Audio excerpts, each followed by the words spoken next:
Welcome into a special edition JPP Pod snippet where we talk all thing NBA free agency. We'll have a full Just Press Play pod coming later this week, but first we had to dive into an NBA free agency special. This week I'm joined by Oliver Maroney. He covers the NBA, the Big Three, and is also the host of the Positionless podcast over on Ball is the Life. He sits down and talks all thing NBA, and then we get into the Big Three and Ice Cube and his relationship there and kind of why he loves covering the Big Three. First, before we get to the interview, I want to tell you about our friends over at SeatGeek. They take the confusion out of ticket buying for you. If you go on to SeatGeek, you never have to worry about getting a bad deal. They have the green dots for good deals, the yellow dots for not as good deals, and the red dots for the deals you want to stay away from when you're looking at that little seat chart. So it really makes it to where you know you're getting a good seat. And right now, listeners of the JPP Pod can get $20 off their first ticket.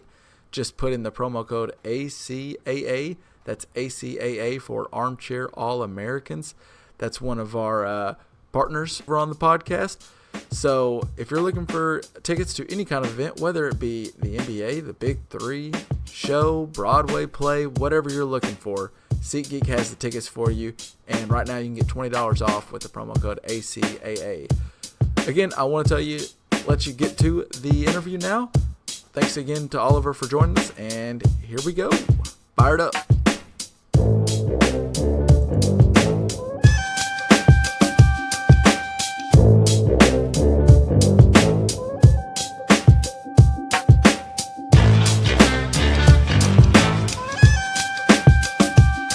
Now we have Oliver Maroney joining me from, you work with the Big Three. You have a podcast called Positionless with Ball is Life. Oliver, I really appreciate you coming on and talking some hoops with me. How's it going? I'm doing well. I'm excited to be on, and thanks for having me. Yeah, I mean, there's a ton coming down NBA-wise. I do want to get talk a little Big Three with you here in a little while because I know you kind of are real plugged in over there. But I guess starting off on the free agency thing, we're recording this right now at 7:15 Central, and I guess the biggest news to start off, Kevin Durant deciding to join Brooklyn. What was your initial thought when you saw that he was joining Kyrie with the Nets? Well, once you saw the Kyrie news hit, then it was kind of evident and clear that potentially someone else had already decided to join. That's when the Kevin Durant thing, I think, really started, and I think a lot of people could tell that was potentially where he was going to be headed. So I'm still surprised. I'm shocked that they got them both, but as I've told a lot of people, I think the Brooklyn Nets put themselves in the best position possible. They have a great training staff, medical staff, coaching staff, front office, hard-nosed, like grinded-out kind of players, the type of culture that you want as an organization. So while it is lucky that they got these two guys, I think they made their own luck. Yeah, I agree with you. It does seem like they've built a culture there in Brooklyn, and it's a good group all the way from the young players they have in the system to the coach and GM, and it seems like from top down through top to the coach, they all seem like they're on the same page. And I think we long thought, and you kind of, I think, alluded to this, we've long thought Kyrie and KD could join together, and many, obviously, the thought was in New York with the Knicks.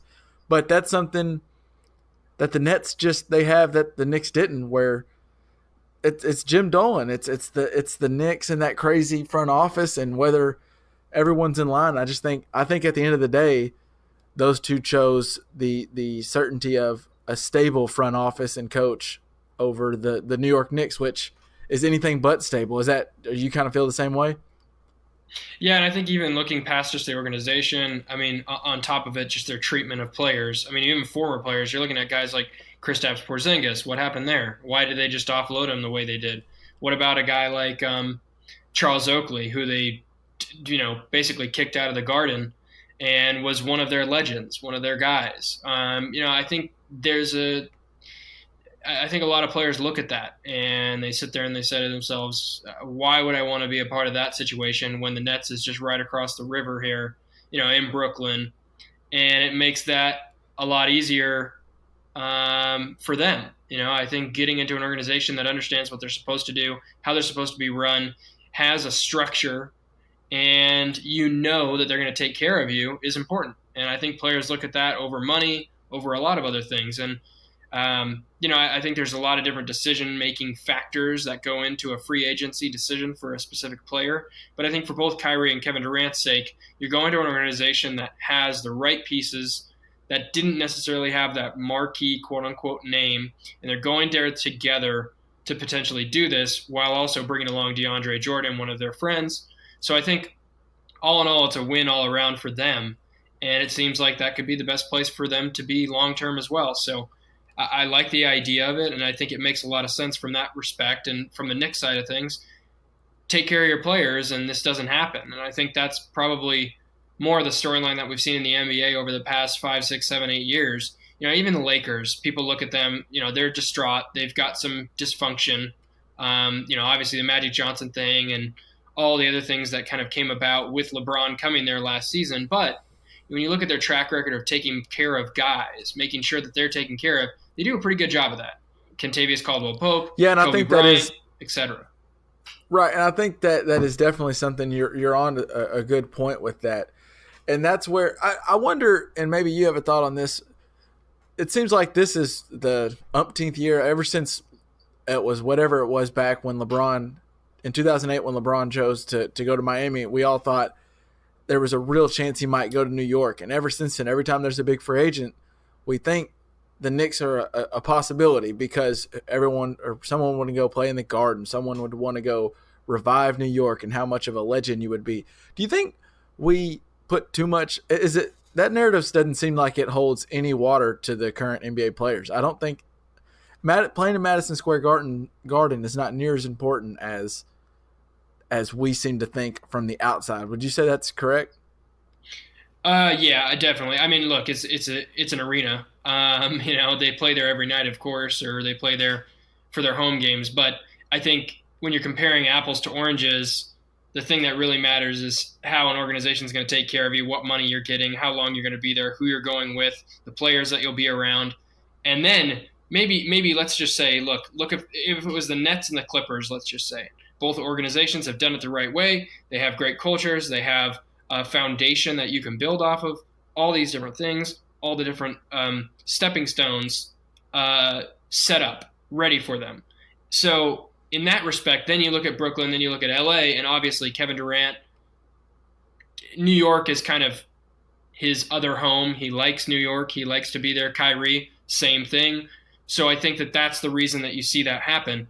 Now with the Knicks and the Nets, it's just not the same. You can't even compare the two, in my opinion. They're stratospheres away from each other in terms of how they've done business, how they conduct business, and how they do things. And you know how crazy it is because 3 years ago, we were sitting here looking at the Brooklyn Nets and saying, how the heck are they going to overcome all of this? They have no picks. They have no real foundational pieces. What are they going to do? And in 3 short years, they were able to change that. Obviously, they got a new owner. They have some new pieces involved. Jay-Z is involved. All these different pieces that weren't in play necessarily to begin with. And I think, obviously, you hire a new coach, new executives from top to bottom. That is really the key to success, and it doesn't have to take a long time. And I think that's the Knicks storyline here, is to say, look, don't go after these big marquee free agents until you have a foundation, until you have the right things to sell. And when you do, then you can go after these guys and really start to be players. But until then, you're probably going to be doing what you're doing right now, which is seeing a guy like Julius Randle get almost $20 million a year or whatever it is over 3 years.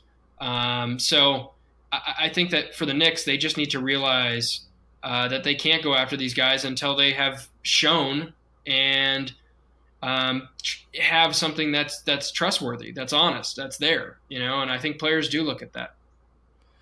Well, all right, so the ripple effects now of Kyrie leaving, I think many of the fans down in Boston aren't too upset about Kyrie leaving this last year. I think a year ago, everyone was really excited about Boston, but this past year has been a train wreck, and it's not gone well between the young guys and Kyrie and Brad Stevens. And now it looks like the Celtics are replacing Kyrie with Kemba Walker. They signed him to a 4-year, $140 million deal. And we still don't know what's going to happen with Al Horford. But from that perspective, what do you think about the Kemba Walker to the Celtics? How do you think they feel moving forward? I mean, I think you got a pretty similar player. I don't think Kemba Walker to Kyrie Irving is that much of a drop-off or a change. And then you take into consideration the personality and the chemistry that could be involved with that sort of player. Look, Kemba's never really been around players like the Celtics currently possess. You talk about Jason Tatum, you talk about Jaylen Brown, some of these other guys. They're great. And so I think you're going to see a Kemba Walker that's more willing to pass the ball. And he's been a willing passer in the past. He just hasn't had the teammates to really go along with it to help him. So I really think it's a great fit. I think Brad Stevens is going to do wonders with the situation that they're in.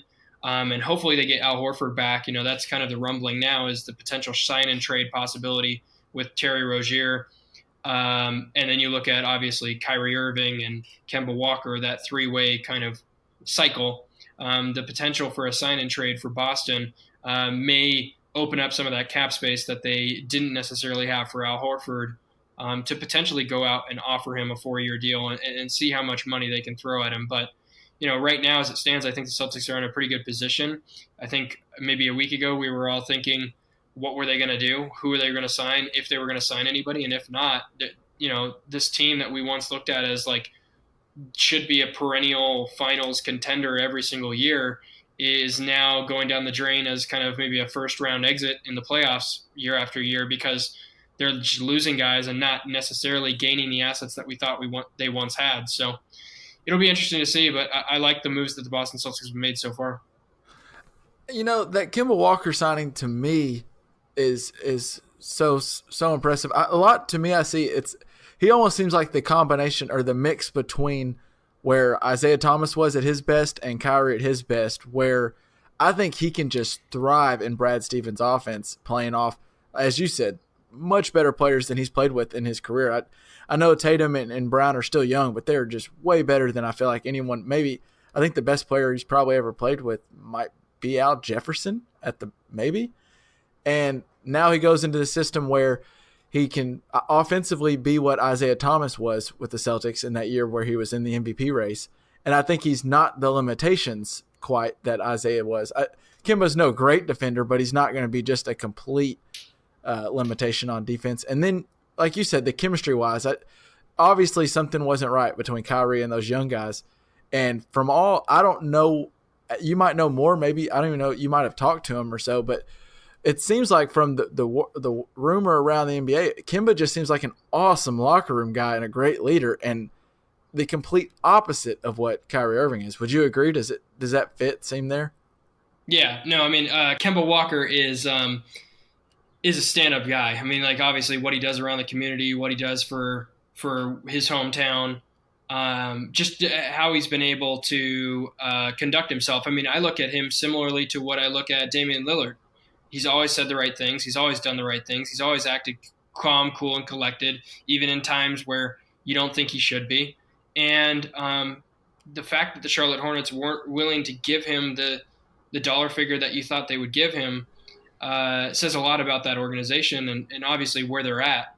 So I think he's a great guy, great locker room guy, somebody who a lot of players like, and a lot of players will want to play with. And I think that that's going to be a draw to obviously Boston. And I think you add in the fact that Danny Ainge has been there for a long period of time. Same thing that we're talking about with all these teams that are going to win in free agency. It's culture, it's an identity, it's the organization from top down has the same messaging across the board. They're all the same things. And it's not like too hard to put together, but for whatever reason in the NBA, you have so many egos and so many different things involved that there aren't many organizations that are run as well as a Boston, as well as a Houston, as well as, you look down the list, Brooklyn, LA Clippers. I'd put the Portland Trailblazers in that mix, and now the New Orleans Pelicans in that mix as well.